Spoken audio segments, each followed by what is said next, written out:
Good morning, children. Today we'll start with Unit 2 of General Knowledge. We have done Unit 1 in the Nature's Lab. Yes, there are 6 exercises based on animals and plants. So now we are going to learn more about the scientific world, about doctors, about medicines. Okay? Now, in this unit, the very first exercise is we are the specialist. As the word suggests, specialist means someone who has done specialization in some subjects. Okay? And as this is related to science, that means we are going to learn about those persons who do some specialization in some scientific field. Okay? So basically we are going to learn about different types of doctors. Yes?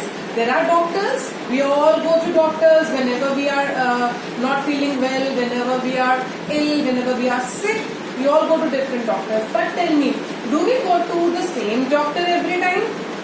For headache, for some stomach problem, for some heart problem, or for some mental illness, or any type of disease or problem. Do we go to the same doctor every time? No, because there are different specialist doctors for different ailments, for different health diseases. Okay, for different body parts. Like there is a different doctor who treats your brain disorders. Okay, someone else is there for your heart, for your liver, for your stomach, for your pancreas. So there are different doctors. Okay, for bones there are different doctors, for nerves there are different doctors. So we are going to learn about them. So the first one is, in this exercise, the first one is, which doctor would you visit for the following medical problem? So for the heart diseases, which doctor we are going to go for heart diseases? We'll go to a cardiologist. Cardio means, the word cardio means related to heart. So we are going to a cardiologist when someone suffers from a heart disease. Next is stomach disorders. When your stomach is upset and when there is some serious problem in your stomach, to which doctor do we go to? We go to gastroenterologist. Okay, gastroenterologist. Gastro, the term is related to your stomach. Next, for your kidney disorders, for kidney diseases, okay, when you have problems in your kidneys, we go to nephrologists. Okay, nephrons are actually part of kidney, so the doctor is called as nephrologists.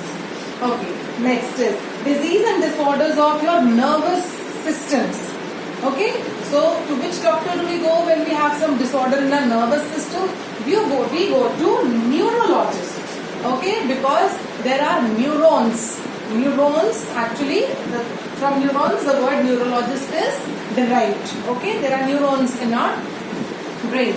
Okay, now problems in infant, children and teenagers. When you were a small child, right now also, you don't go to a doctor who is treating elder persons. Yes, we go to the doctor who treats children, and that doctor is called as pediatrician. What is that doctor called? Pediatrician. So a child doctor or a doctor who treats children are called pediatricians. Next, for joint pains, stiffness of muscles, to which doctor do we go? We'll go to rheumatologists. Okay? For a joint pain, for the muscles pain, stiffness in the muscles, we'll go to rheumatologists. Okay, the next is for mental and emotional disorders. Sometimes when people are in stress, sometimes when people get depressed, okay, they go to psychiatrists. Okay, whom will they go to? They go to psychiatrists. Okay, they are like counselors. They counsel you, they talk to you, and then they treat you emotionally. Okay, so those are called psychiatrists. Now, for medical and surgical treatment of foot, if you have some serious injury or some problem in your foot, to whom are we going to? We are going to podiatrist. Remember, there is a difference between pediatrician and podiatrist. Podia means foot, related to your leg, foot. Okay, so we will go to podiatrist. Next, problems related to your head and neck. If you have some problem in your head and neck, to whom are we going to? We are going to otolaryngologist. Okay, otolaryngologist. And the last one is a doctor who treats allergic conditions. Sometimes we become allergic to something, sometimes to dust, sometimes to chalks, or sometimes to some food material or some special type of medicine. So when we become allergic, to whom are we going to? We'll go to immunologist. To which doctor we go? Immunologist. So this doctor is going to suggest us the remedy for our allergy. In the next video, I'm going to explain about the instruments used by different doctors.